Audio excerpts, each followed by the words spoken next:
Coucou, salut encore une fois à toute la diaspora, c'est Sonia Mdiapa.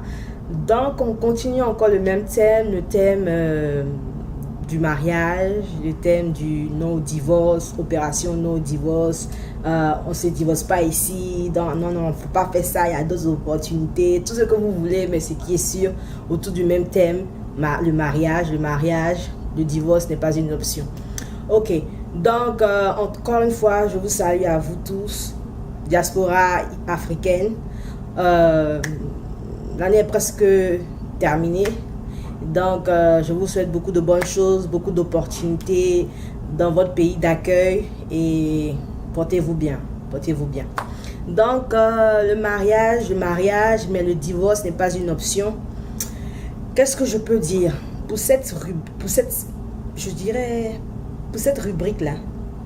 Les différentes vidéos seront focalisées sur le sous-thème de la famille, la belle famille ou la famille. La famille, dans mes propres mots, je dirais, c'est ce groupe d'individus qui nous permettent en fait d'acquérir des valeurs principales, des valeurs importantes qui nous permettront plus tard de pouvoir vivre en société. On a besoin de plusieurs individus autour de nous pour pouvoir avoir des valeurs fondamentales, la paix, l'amour, le respect, tout ça, ça s'apprend dans la famille. Je dirais que la famille, c'est la plateforme où nous apprenons les vraies valeurs qui vont nous aider plus tard. Mais lorsque l'on se marie, on quitte sa famille biologique pour rentrer dans une famille d'alliance. Et maintenant, on parle de la belle famille. Donc, avant de rentrer en profondeur dans ce domaine-là, je voulais d'abord que l'on discute un tout petit peu du respect. Le respect que l'on doit apporter à sa belle famille. On finira de parler du respect, on parlera d'autres choses. Je vais essayer de parler d'autres problèmes que je pense intéressants ou importants d'émettre parce que c'est vraiment courant dans la belle famille, mais la relation qu'on a avec la belle famille et tout ça.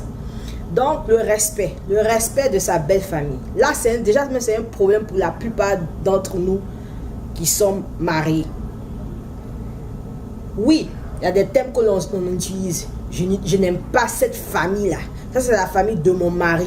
Ça, c'est la famille de ma femme. Ceux-là, je ne les calcule pas. Ceux-là, je ne veux même pas les sentir. Ceux-là ne parlent pas d'eux, ce sont des sorciers. La belle-mère, c'est une sorcière. Le beau-père, c'est un sorcier. La belle-sœur, c'est une sorcière. Elle, c'est un sorcier. Donc, on a tous des mots négatifs pour pouvoir déterminer qui est qui dans la belle famille. Là, avant que nous n'allions plus loin, voilà ce que je vais dire. On se doit de respecter tout le monde. Au travers de nos dires, au travers de nos actions. Et dans ma famille biologique, je sais une chose. Ma famille n'est pas parfaite, hein. Moi-même qui suis en train de parler là, j'ai des qualités, mais j'ai aussi des défauts. J'ai eu à régler des différends avec mes frères biologiques, avec ma mère biologique et tout ça. Donc, je sais déjà que lorsque j'ai quitté ma famille biologique pour rentrer dans la famille de mon mari, je savais que, bon, je n'allais pas trouver des gens qui étaient parfaits. Donc, quelque part, je m'attendais déjà à ce qu'il y ait un jour des clashs, des confrontations et tout. Chacun a sa personnalité, hein. Donc moi, quand je suis face à un problème ou une incompréhension avec mes belles-sœurs, mais avec mes beaux-frères, je ne suis pas sur la défensive. Je me dis d'abord, chacun a sa personnalité. Moi, j'ai quitté chez moi. Mon mari m'a trouvé. Il m'a accepté dans sa famille. Je ne suis pas venue pour changer quelqu'un. Je suis dans cette famille-là à cause de mon mari. Donc, c'est pour vous dire, hein, surtout je m'adresse aux femmes parce que très souvent, nous sommes émotionnels. Attendez, mais nettoyez un peu. Il fait chaud. Donc, très souvent, nous les femmes, nous sommes émotionnelles. Calmons-nous un peu. Quand on rentre dans la belle famille, là, on ne prend pas le palabre de tout le monde. Il y a comment la belle-mère m'a parlé. Non, je n'aime pas ça. Il y a comment son frère m'a parlé. Je n'aime pas. Non, il ne faut pas se distraire. C'est très difficile, mais il ne faut pas se distraire. Tu es dans cette famille à cause de ton mari.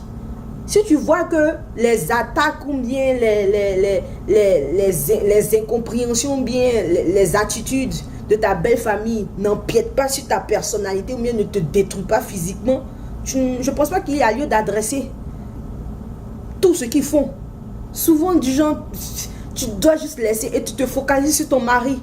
Tant que votre vie, votre union n'est pas touchée par les tralala, les incompréhensions, les distractions, il n'y a pas besoin de trop mettre tout ça. Ça fatigue. Et puis entre nous, est-ce que tu penses que ton mari sera toujours à l'aise si tu es toujours en train de lui dire dans les oreilles que oui, j'aime pas ta soeur, j'aime pas ton frère, ça le met mal à l'aise. Il vient d'une famille aussi. C'est vrai qu'il sait qu'ils ont des défauts et tout ça. Il sait que sa famille a des défauts et tout ça. Mais ça met mal à l'aise ton mari aussi. Donc, quelque part, il faut te calmer. On ne peut pas le problème de tout le monde. Si tu vois que ça ne t'arrange pas, mais si tu vois que ça ne fait rien, tu laisses. Et tu te concentres sur la principale personne pour laquelle même tu as connu tous les autres là. C'est ton mari.